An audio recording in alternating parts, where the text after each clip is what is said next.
Hello നമസ്കാരം. ഇന്നത്തെ ക്ലാസ്സിൽ ഞാൻ വളരെ സിമ്പിളായിട്ടും അതേപോലെ തന്നെ ചെറുതായിട്ടുള്ള ഒരു പ്രോഗ്രാമാണ് അല്ലെങ്കിൽ ഒരു ഫോർമുലയാണ് ഇവിടെ ഞാൻ ഉപയോഗിക്കുന്നത്. ഇതിന് മുമ്പ് പല പ്രോജക്റ്റിലും നമ്മൾ VLOOKUP യൂസ് ചെയ്തിട്ടുണ്ട്. അപ്പോൾ പലരും നമ്മളോട് ഡൗട്ട് ചോദിക്കുന്നുണ്ട്, എന്താണ് ഇത്ര VLOOKUPന് ഇത്ര ഉപയോഗം, VLOOKUP അത്രയ്ക്ക് ഇമ്പോർട്ടൻ്റ് ആണോ എന്നൊക്കെ ചോദിക്കുന്നുണ്ട്.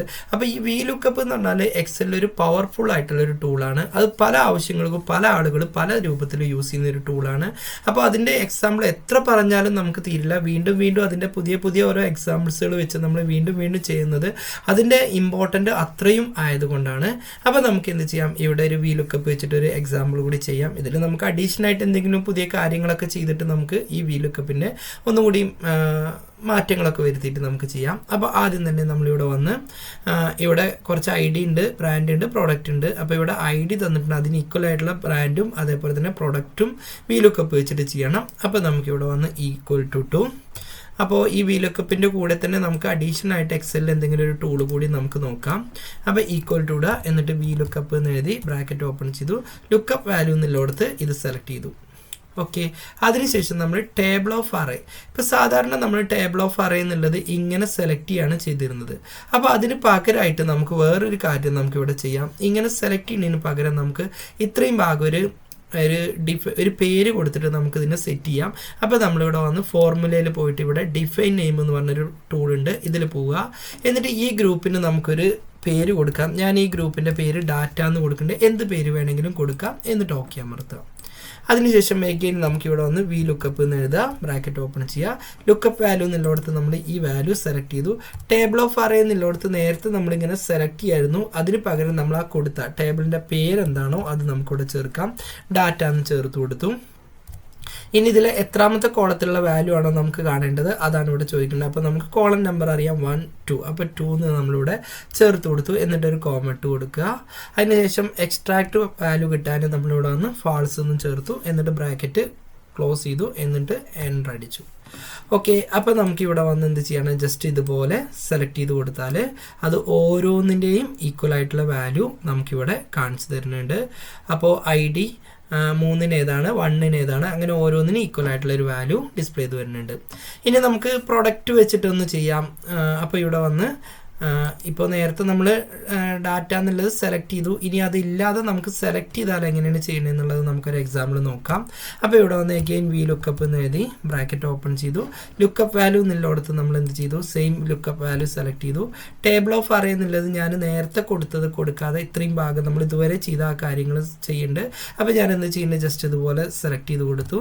അതിനുശേഷം നമുക്ക് കോളം ഇൻഡെക്സ് നമ്പർ, ഓക്കെ, ഇവിടെ നേരത്തെ കറക്റ്റ് ആ പേര് വന്നതുകൊണ്ട് നമുക്ക് എന്ത് ചെയ്യാം, ഇവിടെ കോമ ഇട്ട് കൊടുക്കാം. അതിനുശേഷം എന്ത് ചെയ്യണം, കോളം ഇൻഡെക്സ് നമ്പർ എന്ന് പറയുന്നത് ഇതിൽ എത്രാമത്തെ കോളത്തിലുള്ള വാല്യൂ ആണ് വേണ്ടതെന്ന് ചോദിക്കുന്നത്. നമുക്ക് 3ാമത്തെ കോളത്തിലുള്ളതാണ്. അപ്പോൾ നമുക്ക് എന്ത് ചെയ്യാം, 3 എന്ന് ചേർത്ത് കൊടുക്കാം. എന്നിട്ട് എക്സ്ട്രാക്ട് മാച്ച് വരാൻ നമ്മളിവിടെ വന്ന് ഫാൾസ് എന്ന് ചേർത്തു, ബ്രാക്കറ്റ് ക്ലോസ് ചെയ്തു, എൻ്റർ അടിച്ചു.